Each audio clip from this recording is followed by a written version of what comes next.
Amados, les voy a pedir que por favor abran sus Biblias al capítulo 28 del libro de Hechos, versos 1 al 6, para leer el pasaje que estaremos estudiando el día de hoy.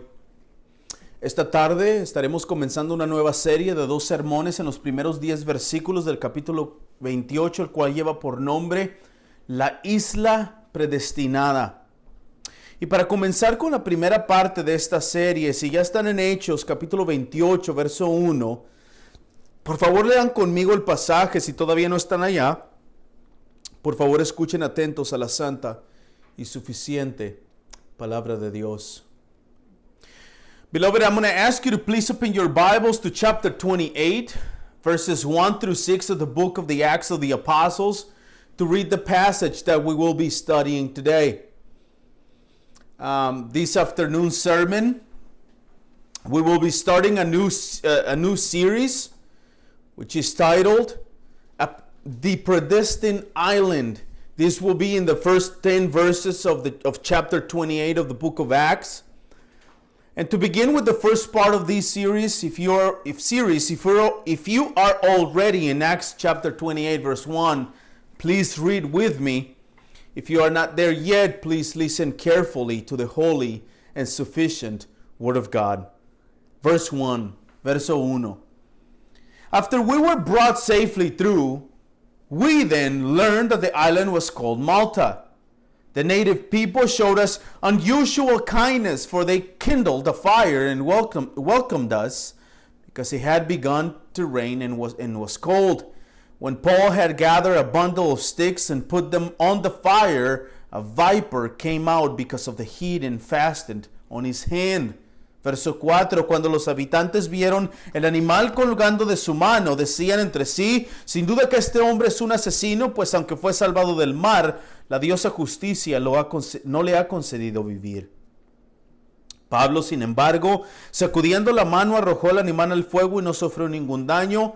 Ellos esperaban que comenzara a hincharse o que súbitamente cayera muerto, pero después de esperar por largo rato y de no observar nada normal en él, cambiaron de parecer y decían que Pablo era un dios. Amén. Amados, en las Sagradas Escrituras encontramos muchos ejemplos claros de la doctrina de la divina providencia de Dios. Pero uno de los ejemplos más marcados lo encontramos en los capítulos 45 y 50 del libro de Génesis, en la historia de José, el hijo de Jacob. Creo que la mayoría de nosotros somos familiares con esta historia.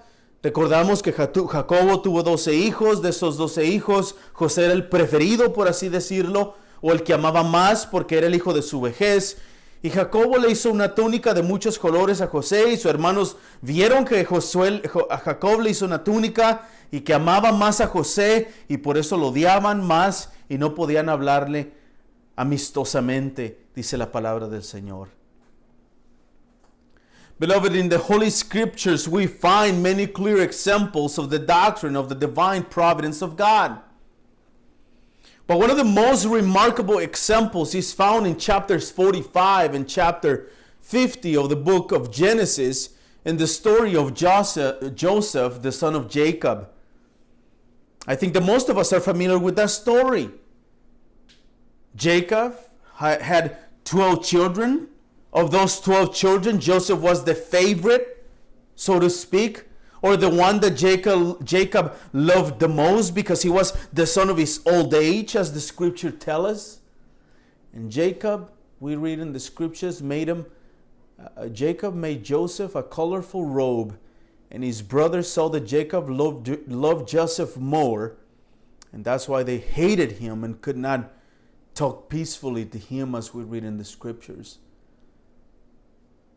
Leemos en los versos 20 al 24 del capítulo 37 que el plan de los hermanos de José era este. La escritura dice: ahora pues vengan y matémoslo y arrojémoslos a uno de los pozos y diremos, una fiera lo devoró. Entonces veremos en qué quedan sus sueños, dicen los hermanos. Pero Rubén oyó esto y lo libró de sus manos y dijo, no le quitemos la vida. Rubén les dijo además, no derramen sangre, échenlo en este pozo del desierto, pero no le pongan mano encima. Esto dijo para poder librarlo de las manos de ellos y devolverlo a su padre. Y cuando José llegó a sus hermanos, lo despojaron de su túnica, la túnica de muchos colores que llevaba puesto, lo tomaron y le echaron en el pozo. El pozo estaba vacío y no había agua en él. We read in verses 20 to 24 of chapter 37 of Genesis that Joseph's brothers' plans were this. In verse 20, "Come now, let us kill him and throw him into the pits, into one of the pits. That we will say that a fierce animal has devoured him, and we will see what will become of his dreams."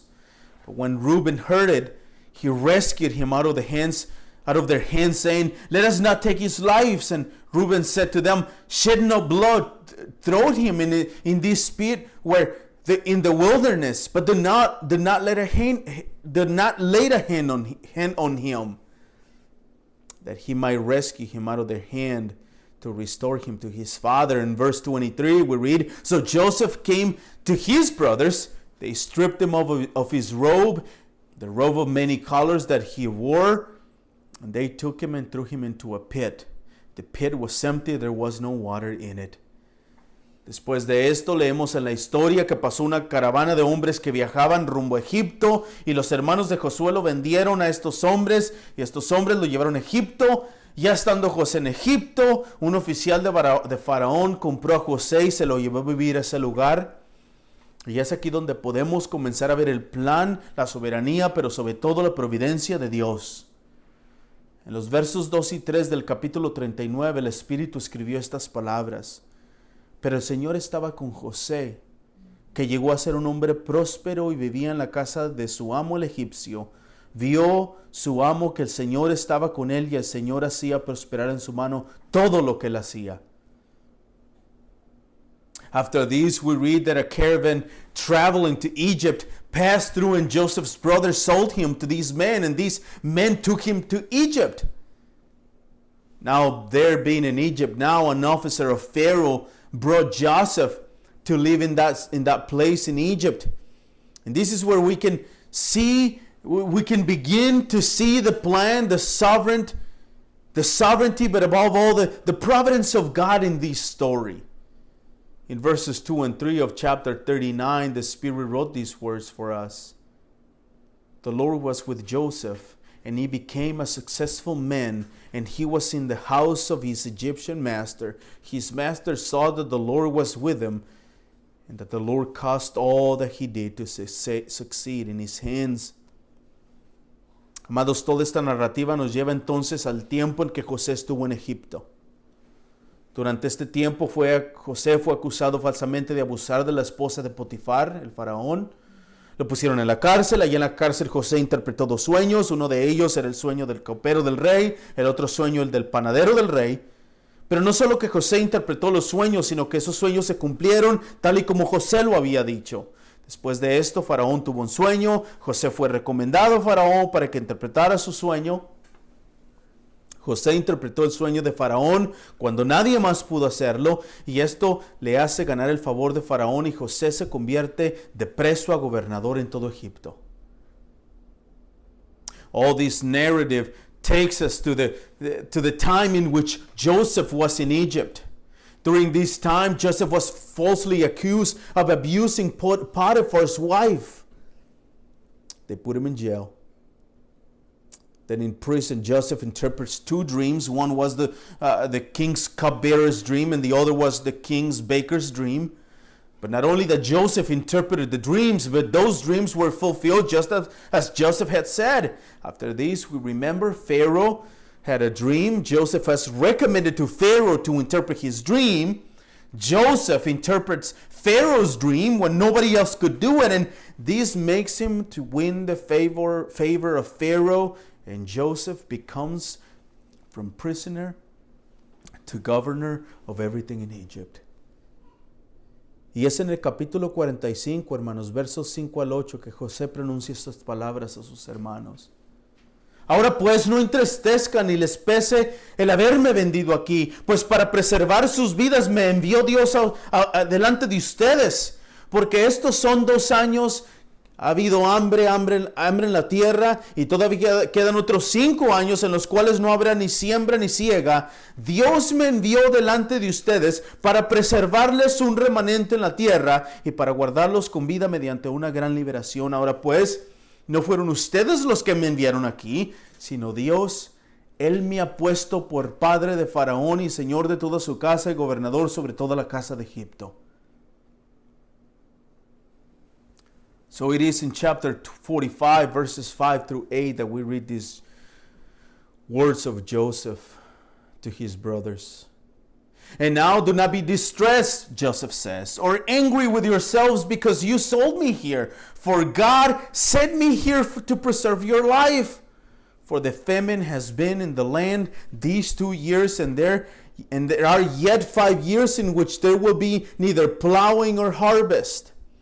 And God sent me before you to preserve for you a remnant on earth and to keep alive for you many survivors. So it was not you who sent me here, but God.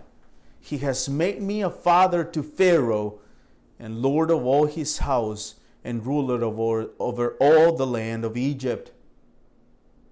Luego en el capítulo 50, en los versos 19 y 20, después de la muerte de Jacob, recordamos, los hermanos de José pensaron que se iban a vengar de ellos por haberlo vendido. En el verso 19 y 20 del capítulo 50, José dice estas palabras. José les dijo, no teman, ¿acaso estoy yo en lugar de Dios? Ustedes pensaron en hacerme mal, pero Dios lo cambió en bien para que sucediera como vemos hoy y se preservara la vida de mucha gente. Now 5 chapters ahead, in chapter 50, verses 19 and 20, after Jacob's death, Joseph's brothers come to Joseph thinking that he's going to take revenge on them because they sold him. And Joseph says these words to them in verse 19, chapter 50. Do not fear, for I am in the place of God. As for you, you meant evil against me, but God meant it for good, to bring it about that many people should be kept alive as they are today. Amados, se ha relatado esta historia de José para que nosotros podamos ver el plan soberano y la providencia de Dios en todos los hechos de esta historia. Los versos 5 al 8 del capítulo 45 y los versos 19 y 20 del capítulo 50 que acabo de leer, claramente nos dejan ver que Dios tenía el control total de todo lo que sucedió en la vida de José. Y no solo eso, sino que Dios mismo en su santísima providencia usó todos los medios necesarios para llevar a cabo su predestinado plan. El plan de los hermanos de José era para mal, el plan de Dios fue para bien, para salvarle la vida a muchas personas. Dios providencialmente, hermanos, aún en medio del dolor, el sufrimiento, tristeza e injusticia, estaba en control de todas las cosas por medio de su santísima providencia. Beloved, I have related this story of Joseph to you so that you may see the sovereign plan and the providence of God in all of these facts of this story. Verses 5 through 8 of chapter 45 and verses 19 and 20 of chapter 50 I have just read clearly let us see that God had total control of everything that happened in the life of Joseph.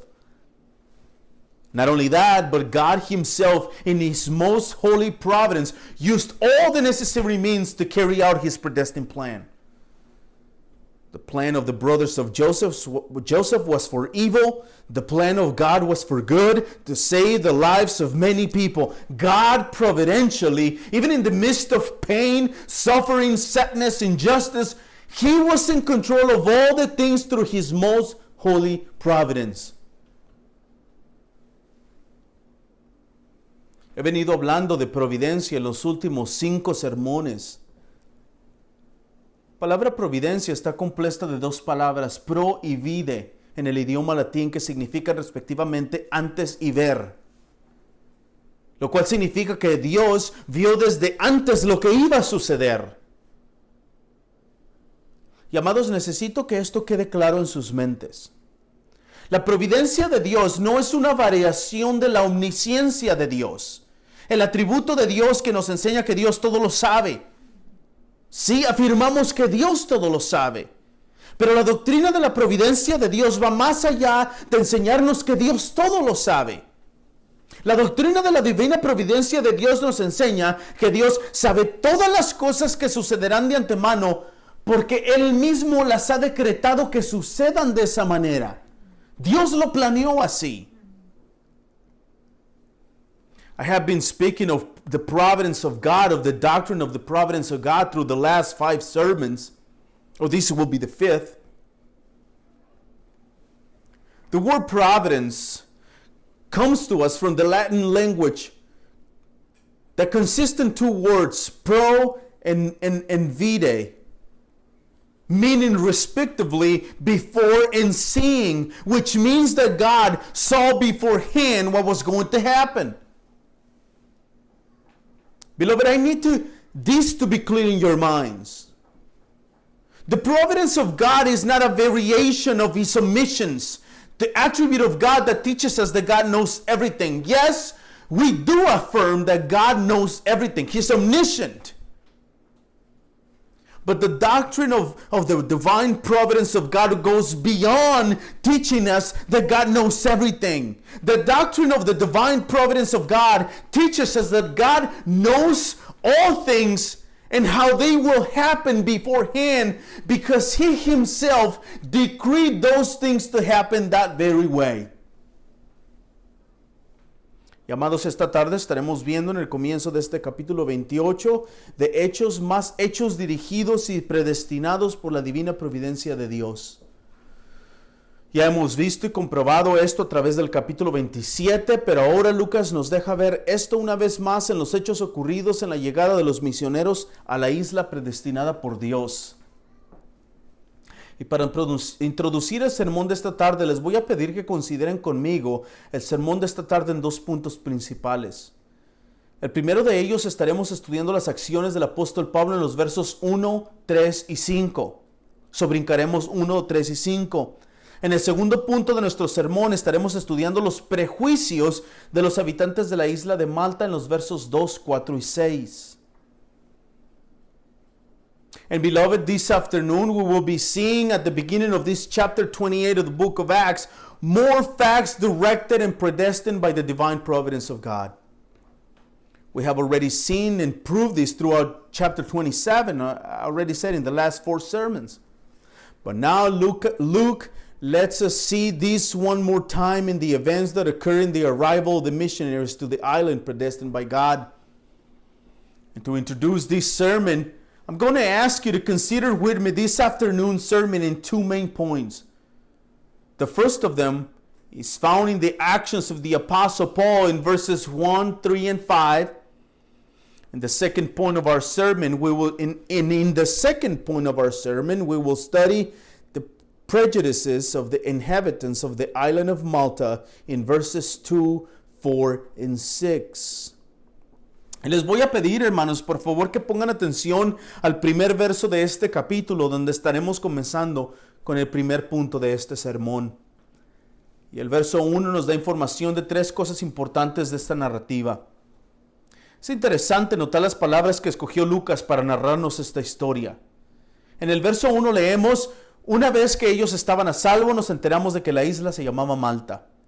La primera cosa que quiero que veamos es esta, y una vez más, es interesante ver las palabras de Lucas. Las palabras que escogió para escribir esta historia. I'm going to ask you to please pay attention to the first verse of chapter 28, where we will begin with the first point of our sermon. Verse 1 gives us information on 3 important things in this account. I must say that it is very interesting to note the words that Luke chose to tell us this story. In verse 1 we read, after we were brought safely through, we then learned that the island was called Malta. Now the first thing I want us to see in this story, once again let me say this, it is very interesting to read these words of Luke in verse 1. Pongan atención a las palabras, hermanos, una vez que ellos estaban a salvo.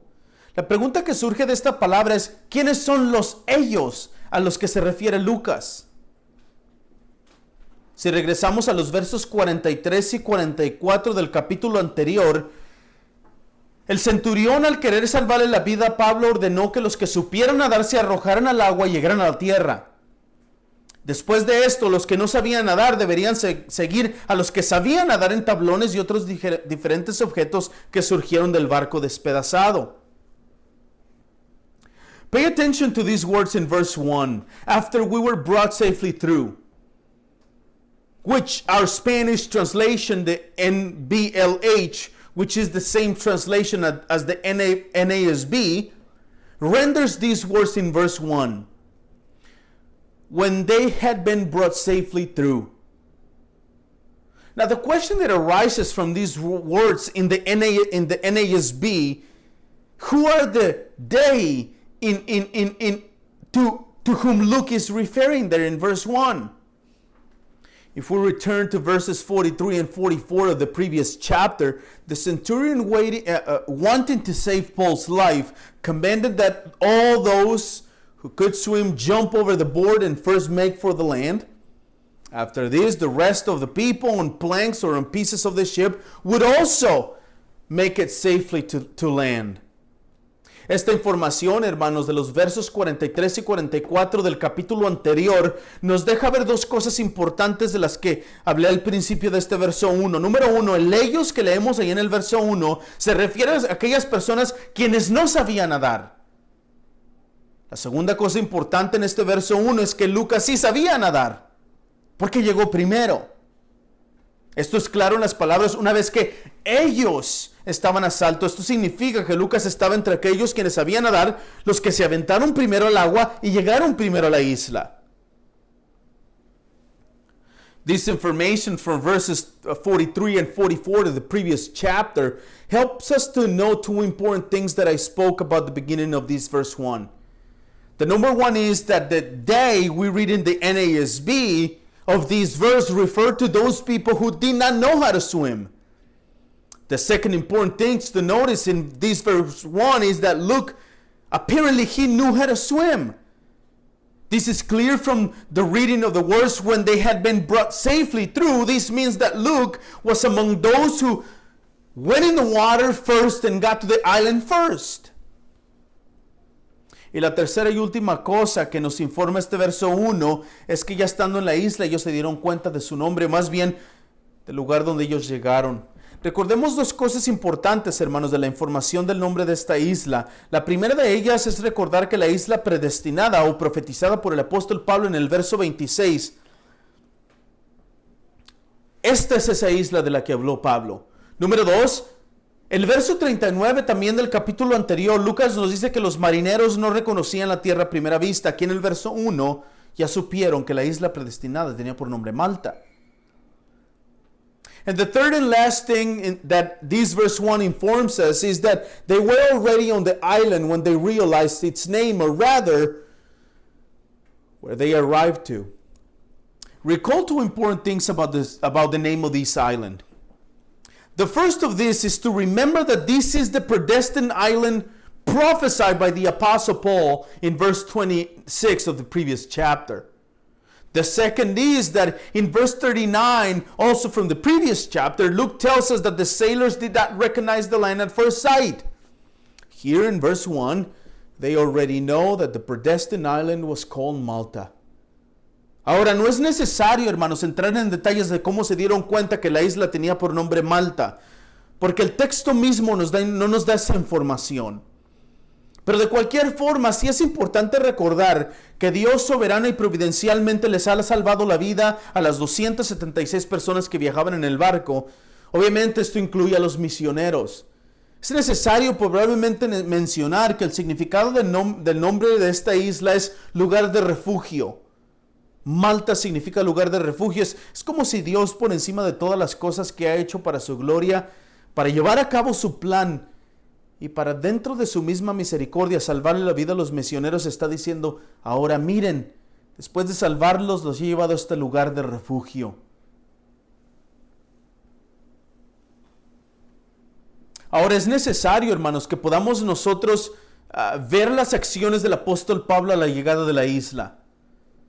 Digo esto porque es esencial para que podamos ver y entender el segundo punto de este sermón.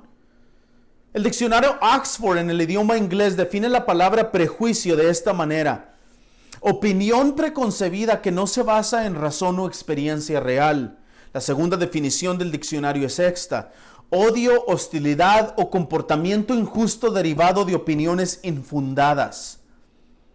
En otras palabras, lo que estas dos definiciones nos enseñan es que se puede hacer una idea equivocada de alguna persona o en alguna cosa sin conocerlos o no saber nada de ellos. Y eso fue lo que sucedió con los habitantes de la isla cuando los misioneros llegaron a ese lugar. Now, it is necessary that we can see the actions of the Apostle Paul upon his arrival on the island. I say this because it is essential that we see his actions in order for us to understand the second point of this sermon. The Oxford Dictionary of the English Language defines the word prejudice in these words. Quote, preconceived opinion that is not based on reason or actual experience, end quote. The second definition of the dictionary is dislike, hostility, or unjust behavior deriving from unfounded opinions. In other words, what these two definitions teach us is that someone may make a wrong idea of a person or something without knowing them or knowing anything about them. And this was what happened with the inhabitants of the island when the missionaries arrived at that place. En el verso 3, hermanos, Lucas nos da información de qué fue lo que Pablo hizo o cómo se comportó. Pero es necesario que pongamos mucha atención a las palabras de Lucas allá en el verso 3, porque Lucas solamente describe lo que Pablo hizo, mas no dijo nada sobre la persona de Pablo. En otras palabras, Pablo solo recogió una brazada de leña y le echó al fuego, y una víbora salió huyendo del calor y se le prendió de la mano.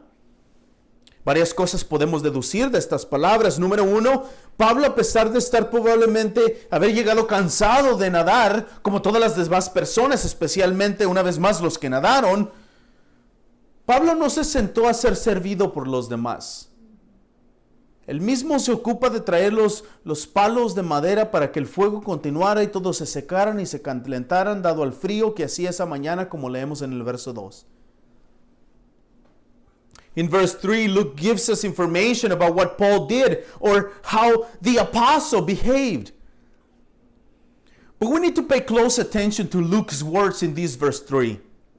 Because Luke only describes again what Paul did, but said nothing about Paul's person. According to the words of Luke, Paul only gathered a bundle of sticks and put them on the fire, and a viper came out because of the heat and fastened to his hand. Several things could safely be assumed from these words. Number 1, Paul, despite probably having arrived tired, like all the other people, especially those who swam to the land, Paul did not sit down to be served by others. He gets up, takes care of bringing wooden sticks so that the fire will continue and all the people will dry and warm up, given the cold and the rain that morning, as we read in verse 2. La segunda cosa importante en este verso 3 es que no se nos da información exacta sobre la víbora que mordió a Pablo. La palabra que Lucas usó en este verso 3 para hablar de la víbora que mordió a Pablo generalmente se denota como una víbora, pero una víbora venenosa. Ahora, esto es de suma importancia para el resto de esta narrativa. Algunos teólogos, algunos intérpretes, diría yo, liberales, han tratado de explicar y demostrar que en la actualidad no hay víboras venenosas en esta isla. Por lo tanto, no había víboras venenosas en el tiempo que sucedieron estas cosas con el apóstol Pablo. Pero esta postura menospreciaría la soberanía y la providencia de Dios y haría que esta narrativa de Lucas fuera solamente una historia sin sentido de Lucas solamente para llenar las páginas del libro de Hechos. The second important thing in this verse 3 is that we are not given exact information about the viper that attacked the apostle Paul. The word that Luke uses in verse 3 to talk about the viper usually means literally as it is a viper, but also a poisonous viper. Now, this is very important for the rest of this account. Some theologians and interpreters, I would say liberal theologians, have tried to explain and demonstrate that there are currently no poisonous vipers in this island. Therefore, they conclude there were no poisonous vipers in the times of the Apostle Paul, so he wasn't going to die. But this position would belittle the sovereignty and the providence of God and would make this narrative on the island just a meaningless story which Luke only wrote to fill the pages of the book of Acts. Pero yo creo, hermanos, que las palabras de Lucas en esta narrativa, no creo yo que estas palabras hayan sido solo para llenar las páginas del libro de Hechos, sino más bien para dejar ver a su iglesia la soberanía y la divina providencia de Dios y cómo el Señor le salvó la vida al autor de la mayor parte del Nuevo Testamento. La realidad es que el verso 3 nos deja ver que la víbora se le prendió a Pablo de la mano y literalmente le estaba colgando de su mano. Y esto es con la intención, hermanos, de informarnos de la severidad de lo que está sucediendo.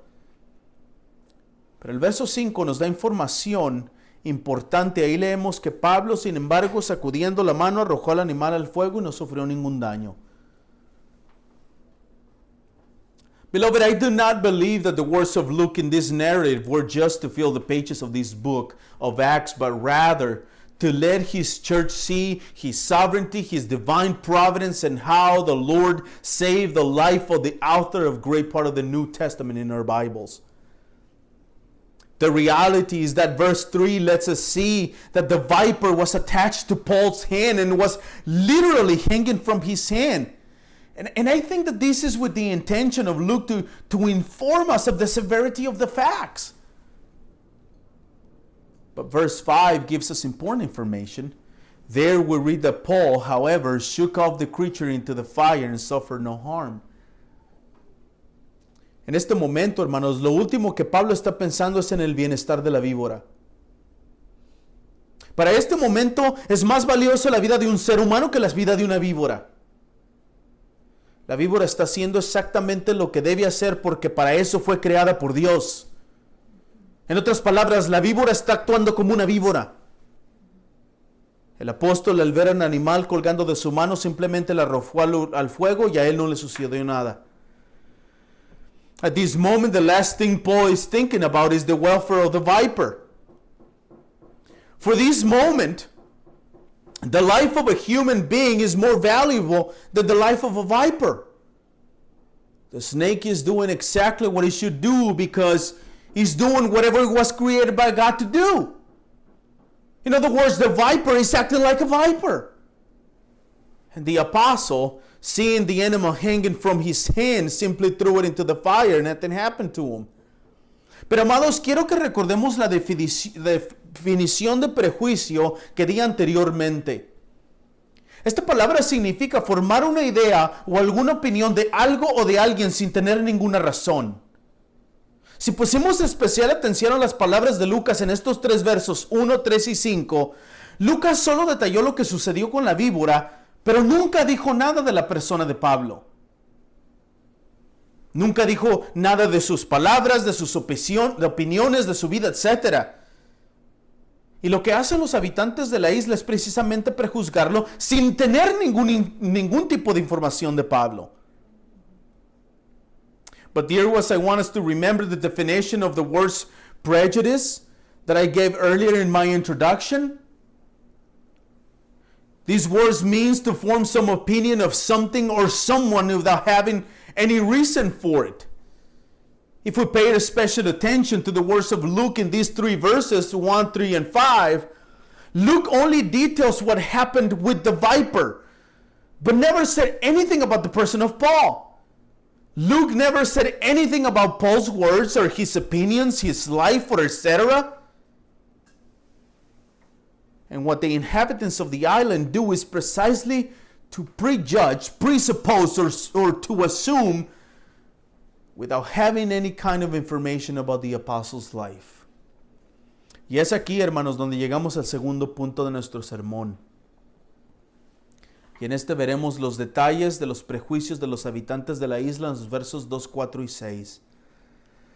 Pero estos prejuicios no son visibles de inmediato, hermanos, en esta narrativa. De hecho, el verso 2 nos muestra lo contrario. Hasta este punto, las 276 personas en 14 días han viajado aproximadamente 600 millas desde Buenos Puertos en Creta hasta la isla de Malta. Los habitantes de la isla, como nos dice Lucas en el verso 2, mostraron una amabilidad extraordinaria o una amabilidad inusual. Now, this is where we come to the second point of our sermon. Here in this second point, we will see the prejudices of the inhabitants of the island in verses 2, 4, and 6. But these prejudices are not immediately visible in this narrative. In fact, verse 2 shows us the opposite. Up to this point, the 276 people in 14 days have traveled approximately 600 miles from Fair Havens in Crete to this island with the name Malta. The inhabitants of the island, as Luke tells us in verse 2, showed the missionaries unusual kindness. Ahora, hermanos, estas palabras de Lucas no pueden estar fundadas en experiencia. Me refiero a que Lucas no nos pudo haber dicho estas palabras de la isla porque él ya haya estado antes ahí en ese lugar y se sabía que las personas no eran amables.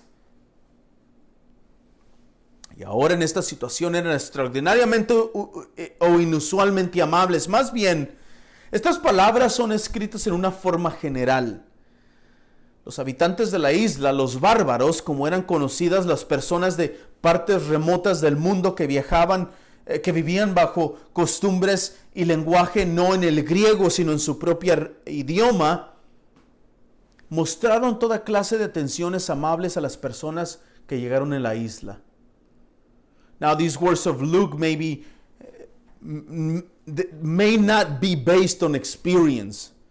I mean that Luke could not have told us these words of these people from the island because he has been there before and he knows from first hand that these people were not friendly at all. Now, this situation, there were in this island being unusually kind.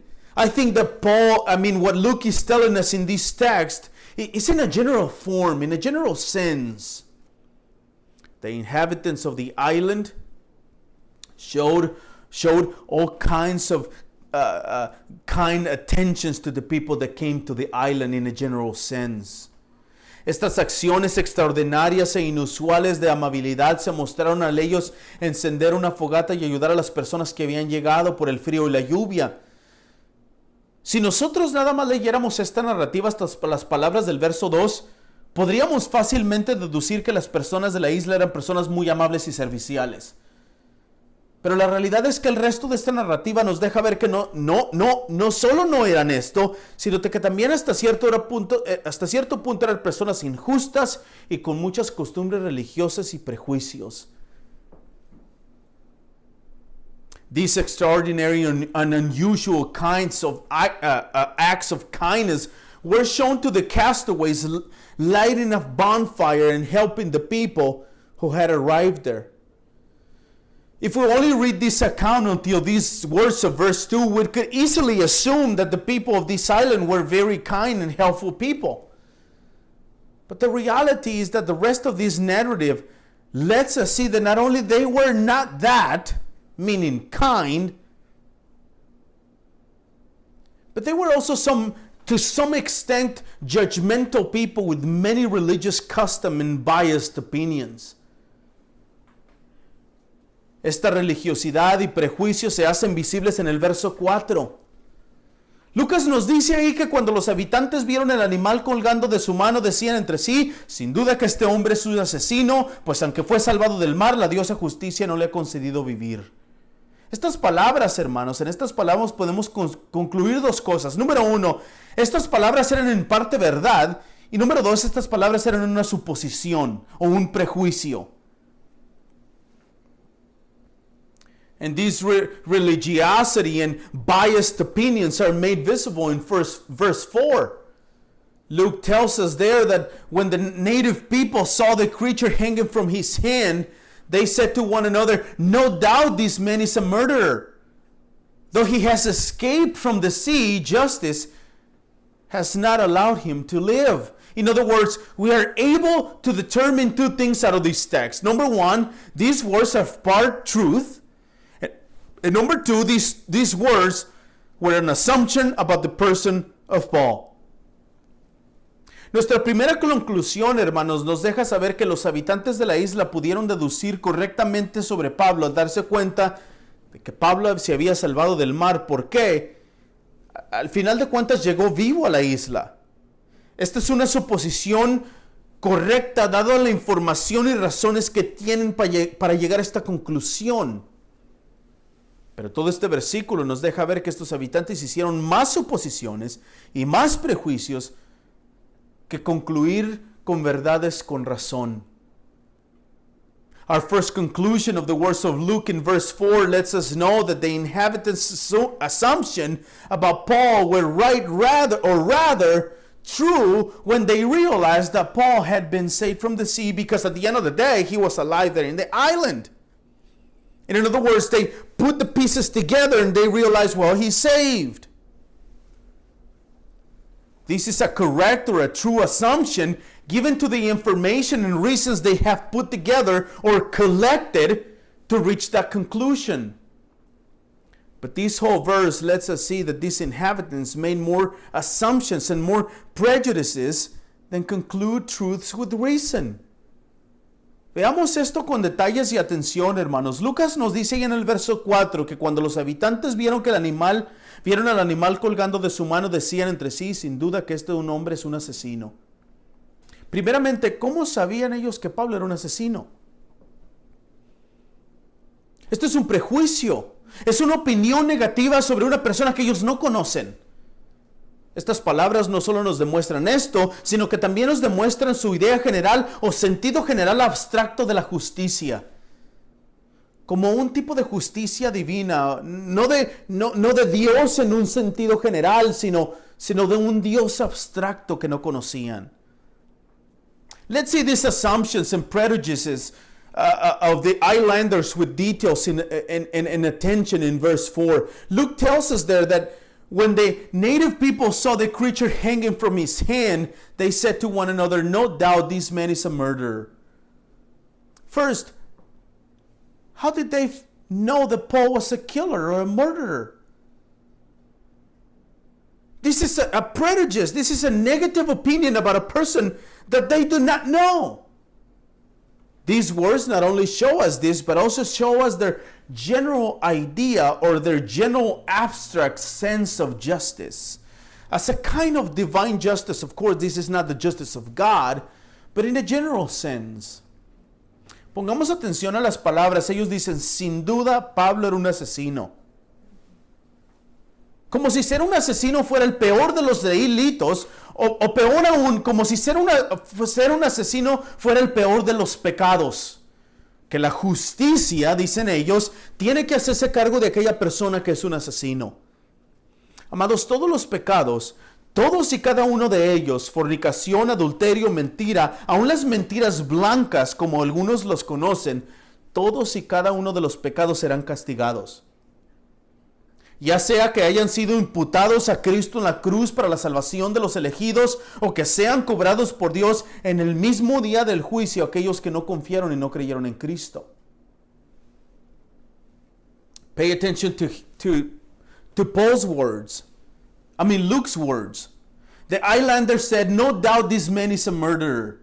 As if being a murderer was the worst of the crimes, or even more, as if being a murderer was the worst of sins. The justice, as they call it, has to take charge of that person's life and consequences, and they have to pay. But beloved, all sins, each and every one of them, fornication, adultery, lies, even the little white lie, as some people call them wrongly, each and every one of the sins will be punished. Whether they have been imputed to Christ on the cross for the salvation of his elect people, or charged by God himself on the day of judgment to those who did not trust and believe in Christ for salvation. El pecado de asesinato, hermanos, no es el peor de todos. El egoísmo es un pecado, la ambición es un pecado, y muy pocas personas se dan cuenta de ello. De cualquier forma, esos pecados serán castigados al igual que el pecado de asesinato. Además, debemos recordar las palabras de nuestro Señor Jesucristo en Mateo 5, 21 y 22 cuando dijo: ustedes han oído que se dijo a los antepasados, no matarás. Jesús dice: cualquiera que cometa homicidio será culpable de la corte. Pero yo les digo que todo aquel que esté enojado con su hermano será culpable ante la corte, y cualquiera que diga insensato a su hermano será culpable ante la corte suprema, y cualquiera que diga idiota será merecedor del infierno de fuego. Estas son las palabras del Señor Jesús. The sin of murder is not the worst of all, although I must say it is a sin. But for example, selfishness is a sin, greed is a sin, and very few people realize it or know it. Either way, those sins will be punished just like the sin of murder. In addition, we should remember the words of our Lord Jesus Christ in Matthew 5:21 and 22 when he said, "Ye have heard that it was said to those of old, you shall not murder. And whoever murders will be liable to judgment. But I say to you that everyone who is angry with his brother will be liable to judgment. Whoever insults his brother will be liable to the council. And whoever says, you fool, will be liable to hell, to the hell of fire." Estos hombres están haciendo un juicio equivocado en contra de Pablo sin conocerlo, sin saber nada de él. Y hacen uso de sus ideas abstractas o generales de la justicia. Es como si dijeran: oh, él asesinó a alguien y ahora está pagando por sus males en la contra de ellos. ¿Cuántas veces no hemos escuchado esto de las personas? Oh, él debió haber hecho esto, por eso le está pasando esto. Amados, la verdad es que Pablo no está pagando por sus males. Más bien, la providencia de Dios lo está guardando de la mortalidad del veneno de la víbora, porque el plan de Dios no termina en esa isla predestinada. El plan de Dios termina con el apóstol Pablo en la ciudad de Roma predicando el evangelio en ese lugar. These men are making a wrong judgment against the apostle Paul without knowing him, without knowing anything about him. And they may use their abstract or general ideas of justice. It's as if they say, he must have murdered somebody and now he's paying for his wrongdoing against others. How many times we've heard that from people before? Some kind of karma. But the truth is, dear brethren, that Paul is not paying for his evils. Rather, the providence of God is saving him from the death of the venom of the viper, because God's plan does not end on that predestined island. God's plan ends with the apostle in the city of Rome preaching the gospel in that city. El verso 2 nos mostró la bondad de los habitantes de la isla. El verso 4 nos mostró los prejuicios y las ideas generales de justicia divina, o un tipo de karma de los habitantes de la isla. Ahora en el verso 6 vemos una vez más los prejuicios y la superstición de los habitantes de la isla. En el verso 6 ellos esperaban que comenzara a hincharse o que súbitamente cayera muerto, pero después de esperar por un largo rato y de no observar nada normal en él, cambiaron de parecer y decían que Pablo era un dios. Verse 2 showed us the kindness of the inhabitants of the island. Verse 4 showed us the prejudices and general ideas of divine justice, of some kind of karma of the inhabitants of the island. Now in verse 6 we see once again the prejudices and superstition of the inhabitants of the island. And in verse 6, the islanders were waiting for him to swell up and suddenly fall down dead. When they had waited a long time and saw no misfortune come to him, they changed their minds and said that he was a god. Notemos varias cosas que nos darán luz para entender estas palabras de Lucas en el verso 6 y el resto de esta narrativa. Primeramente vemos la expectación de los habitantes de la isla. Ellos esperan que Pablo comenzara a hincharse y que súbitamente cayera muerto. La pregunta entonces surge, ¿por qué tienen esta expectación? La respuesta es sencilla. Ellos tienen esta expectación porque los habitantes de la isla conocían perfectamente los animales de ese lugar. Probablemente, o lo más seguro, es que ellos hayan tenido una experiencia cercana con alguna de esas víboras. Ellos esperaban con seguridad lo que ellos habían visto y experimentado anteriormente que sucediera con el apóstol Pablo. Tan solo es cuestión de tiempo. Es como cuando nosotros tenemos una gripe. Experimentamos los primeros síntomas en los primeros días y tan solo esperamos que el virus siga su curso durante la semana y muera nuestro organismo. Ya sabemos qué va a suceder. De esa manera ellos sabían lo que iba a suceder con la mordidura de la víbora con Pablo. Let's notice several things that will give us light to understand these words of Luke in this verse 6 and the rest of this narrative. First, let's see the expectations of the inhabitants of the island. They expected Paul to begin to swell or suddenly to fall dead. Then the question arises, why do they have this expectation? Well, the answer is simple. This is because the inhabitants of the island knew perfectly the animals of that place. Probably, or more likely, they have had a close experience with some of these vipers. They confidently expected that they have seen and experienced before, and they were just waiting to happen. It was a matter of time. It's like when we have a flu. We experience the first symptoms in the first days, and we only hope that the virus will run its course, and in a week, and die in our body, and we will be all right. The same way is happening here. The same thing is happening here with the inhabitants of the island. They're waiting for Paul to fall dead. Lo segundo que quiero que veamos es la superstición de los habitantes de la isla. Ellos creen y reverencian algo supernatural, algún tipo de Dios que ellos no ven pero saben que existe. Esto no es la idea general de la que hablé en el verso 4. Allá en el verso 4, la conciencia que Dios ha dado a todos los hombres les hace llegar a la conclusión de que todos tenemos que pagar por nuestros hechos. Aquí no es así. Aquí se le atribuye la salvación de la vida de Pablo a un Dios, a una deidad. Esto es una mera definición de superstición, tener una creencia y reverencia a algún ser supernatural.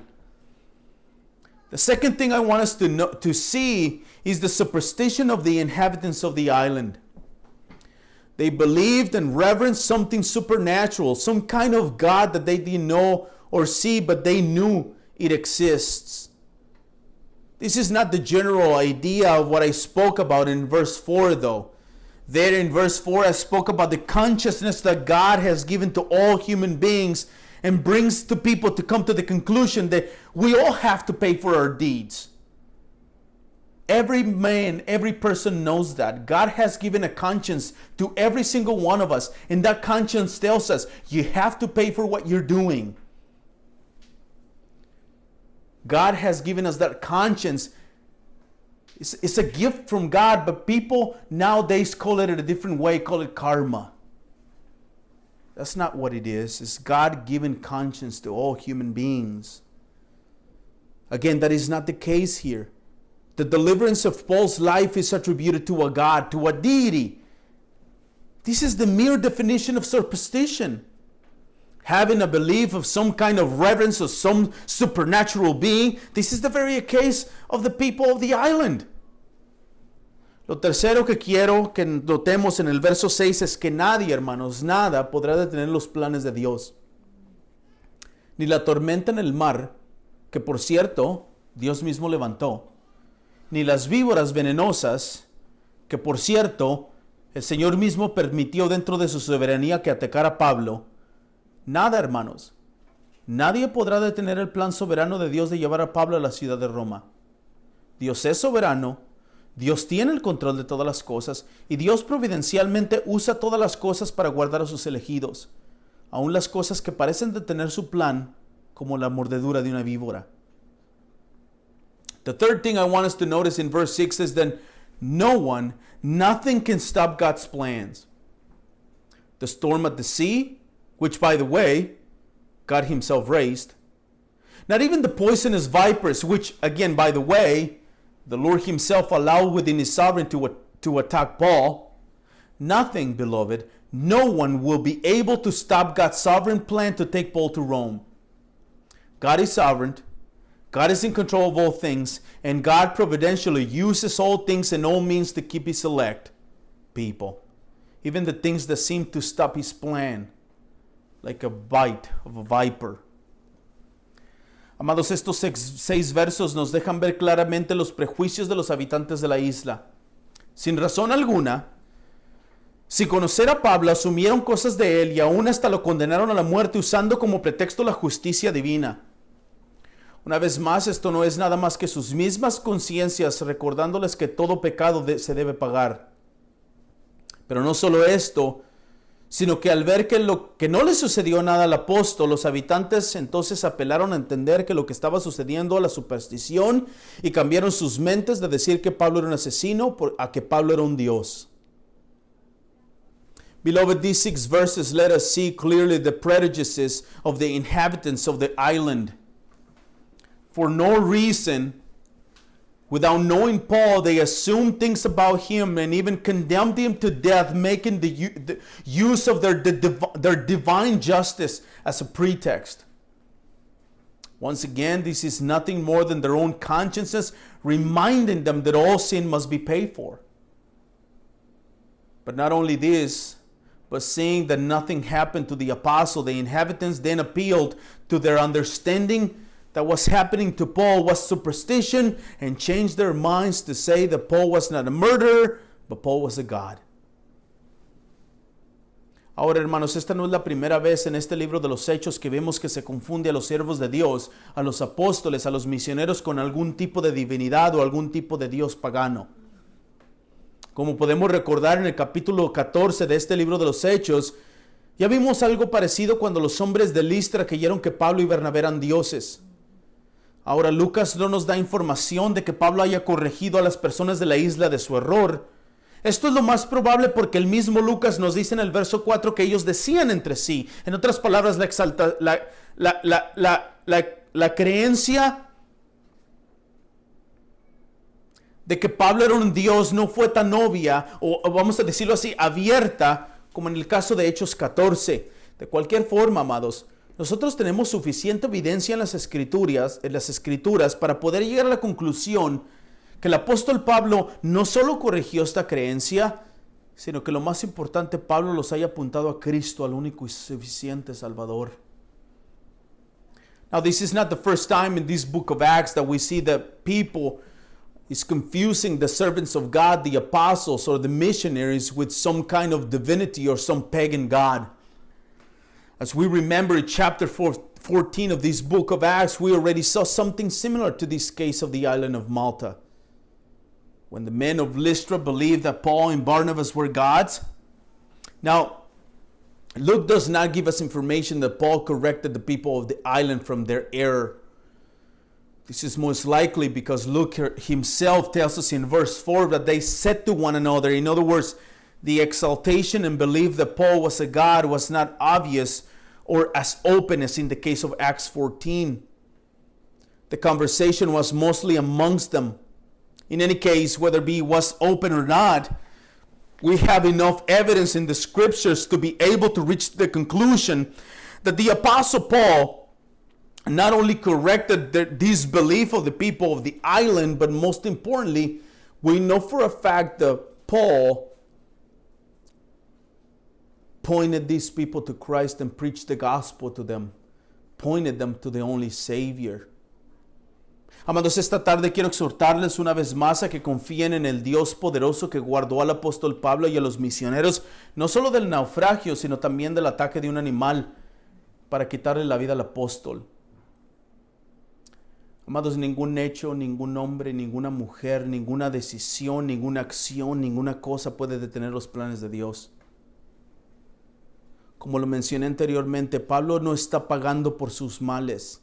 Más bien, la providencia de Dios lo está guardando de la mortalidad del veneno de la víbora, porque el plan de Dios no termina en esta isla predestinada. El plan de Dios termina con el apóstol en la ciudad de Roma predicando el evangelio en ese lugar. Beloved, this afternoon I want to exhort you once again to trust in the mighty God who kept the Apostle Paul and the missionaries not only from the shipwreck but also from an attack by an animal that would apparently take his life. Beloved, no circumstance, no man, no woman, no thing, no action, no decision of men can stop God's plans. As I mentioned before, Paul is not paying for his evils against others. Rather, the providence of God is saving him from death of the venom of the viper, because God's plan does not end on that predestined island. God's plan ends with the Apostle Paul in the city of Rome, preaching the gospel in that city. Amados, Dios es soberano. Recuerden la historia de José que leí al principio de nuestra introducción. Vean estos detalles mismos de esta narrativa que acabamos de estudiar en Hechos 28. Amados, Dios soberana y providencialmente está cuidando de nosotros tal y como lo hizo con los misioneros. El plan inmediato de Dios en esta narrativa es llevar a Pablo a Roma. El plan eterno de Dios es llevarlos a ustedes y a mí a nuestro hogar eterno y celestial. Aún en medio del sufrimiento, hermanos, mordiduras de serpientes, el Señor llevará a cabo su plan, y cuando Él lo complete todo, hermanos, nosotros estaremos con Él en el cielo. El lugar donde ya no sufriremos más. El lugar donde no pecaremos más. El lugar donde Él está sentado en su santo trono y nosotros estaremos disfrutando de su presencia eternamente. Amén. Beloved, He is sovereign. Remember the story of Joseph that I read in the beginning of our introduction. See these very details in this narrative that we just studied in Acts 28. He is sovereign. God sovereignly and providentially is taking care of us just as He did with the missionaries. God's immediate plan in this account is to take Paul to Rome. God's eternal plan is to take you and me to our eternal and heavenly home. Even in the midst of suffering and snake bites, the Lord will carry out His plan, and when He completes everything He has planned, we will be with Him in heaven. The place where we will not suffer anymore. The place where there will be no more sin. The place where He's seated on His throne and we will be enjoying His presence eternally. Amen. Vamos a orar, hermanos. Let's pray. Father, we thank You for protecting the Apostle Paul and for using him to give us a great part of the New Testament Bible. Father, thank You for sparing his life, and thank You for using him for our sanctification. And Father, we pray, help us to trust You. Señor, aún en medio de las dificultades, aún en medio de las tristeza y sufrimiento, ayúdanos a entender, Señor, que Tú eres soberano y Tú usas cualquier cosa providencialmente para el bien final de nuestras vidas. Señor, Tu plan inmediato para la vida del cristiano es mirarnos más como Cristo. Y Tu plan eterno para Tus hijos, Señor, es estar en el cielo. Tu plan en esta tierra, Señor, no es victoria y ganancias y dinero y casas, sino es hacernos a la imagen de Tu Hijo Cristo. Ayúdanos a ser más como Tu Hijo Cristo, a ser humildes, a obedecer Tu palabra. Y ayúdanos a confiar eternamente en Ti, Señor, aún en medio de la persecución y tristeza. Father, lead us, strengthen us, encourage us with Your word, and let us see in Your word again and again the doctrine of divine providence, and let us trust and believe in Your character and Your attributes. In the name of Jesus we pray. Amen.